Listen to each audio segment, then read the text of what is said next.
Tampil dengan kekuatan penuh sejak babak pertama dimulai, skuad Sriwijaya FC harus tertinggal gol. Eksekusi Beto Gonçalves pada menit kedua membawa Persis Solo unggul 1-0. Tertinggal 1 gol membuat pemain Sriwijaya FC tersengat. Nur Iskandar dan kolega terus menekan pertahanan Persis Solo. Namun hingga babak pertama berakhir, skuad Sriwijaya FC masih tertinggal 1-0. Di babak kedua, skuad Sriwijaya FC tetap menampilkan permainan menyerang. Beberapa kali Dedi Hartono dan kolega mengancam gawang Persis Solo. Sayangnya Persis Solo berhasil memperbesar keunggulan menjadi 2-0. Setelah Fabiano Beltrame mencetak gol lewat tendangan bebas di menit ke-28. Hingga pertandingan berakhir, Sriwijaya FC tetap tertinggal 2-0 dari Persis Solo.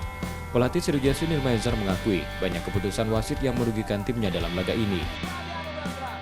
Saya sih juga paling kecewa dengan karena kalau saya baca dulu itu ya, itu ada pasal sekian kena jalan.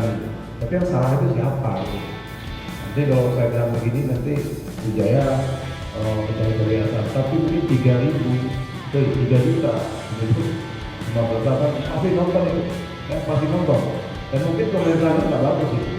Ya mudah-mudahan ini diusut ya, karena teman-teman tadi bisa juga. Sedih kita itu. Saya di ruang nanti dari Bang Taufik sedih sama anak. Dia nggak bisa berkata apa-apa, tapi saya bangga dengan mereka. Karena perjuangan sampai untuk ini. Itu Bang.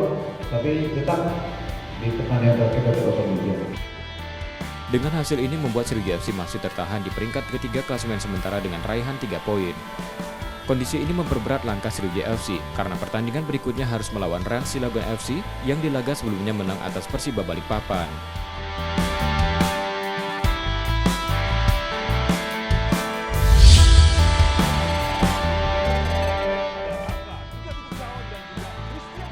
Menghadapi Rans Cilegon FC di laga terakhir Grup X, skuad Sriwijaya FC mengusung semangat juang tinggi guna meraih kemenangan.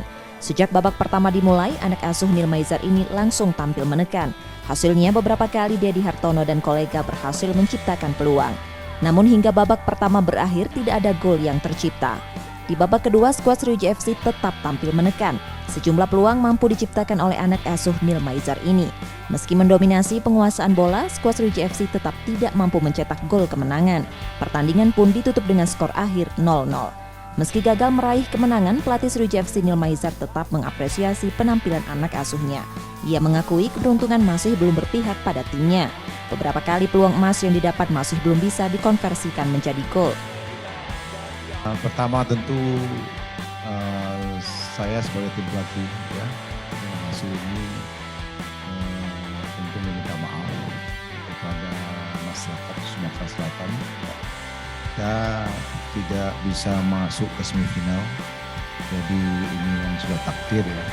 Dan kita sebagai pemain berjuang semaksimal mungkin, terutama di pertandingan terakhir kita ingin menang, tapi rencana Tuhan berbeda. Yang kita inginkan kita hanya tahu walaupun peluang begitu banyak. Tapi secara umum saya sebagai tim pelatih sangat apresiasi kepada seluruh pemain yang berjuang dengan seluruh tenaga dan kemampuan dia sampai hingga akhir. Sekali lagi mudah-mudahan pemain saya ini selalu diberikan berkah dan rahmat dari Allah yang Maha Kuasa. Terima kasih. Dengan hasil imbang ini, skuad Sriwijaya FC dipastikan gagal melaju ke babak semifinal usai hanya mampu meraih 4 poin. Sedangkan Rans Cilegon FC berhasil mengumpulkan poin 7 dan Persis Solo berhasil mengumpulkan poin 6.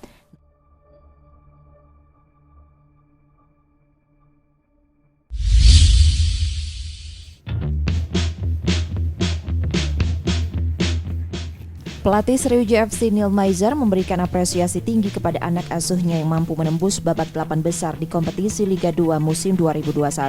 Meski gagal melaju ke babak semifinal, Nil Maizar mengakui Nur Iskandar dan kolega sudah mampu menunjukkan permainan terbaiknya sejak penyisihan grup lalu. Dari sisi teknis, anak tim Sriwijaya FC sudah mampu menerapkan taktik dan strategi yang diinginkan dengan baik. Kalau evaluasi ya mungkinlah itu sepak bola. Karena kita habis ini mungkin tidak akan membubarkan diri. Saya mungkin tidak perlu evaluasi lagi karena tim ini mungkin akan bubar. Jadi, tapi secara umum evaluasinya adalah secara taktikal kita cukup bagus. Cuma mungkin keberuntungan hari ini kita belum dapat. Terima kasih. Setelah gagal, kemungkinan besar tim Sriwijaya FC akan dibubarkan.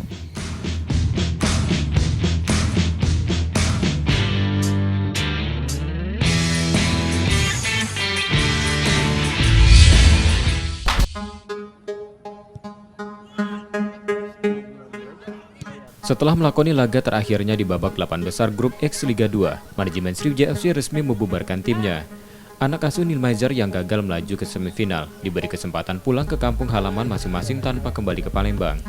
Meski terhenti di babak 8 besar, manajemen Sriwijaya FC tetap mengapresiasi perjuangan Laskar Wongkito selama Liga 2 2021. Manajemen memastikan semua urusan yang belum selesai saat ini akan segera dituntaskan dalam waktu dekat. Nah, tim sudah baik karena pertimbangan tadi, pemain banyak sudah rindu keluarga. Yang kedua, pemain memang efektifnya harus dibubarkan di Bekasi.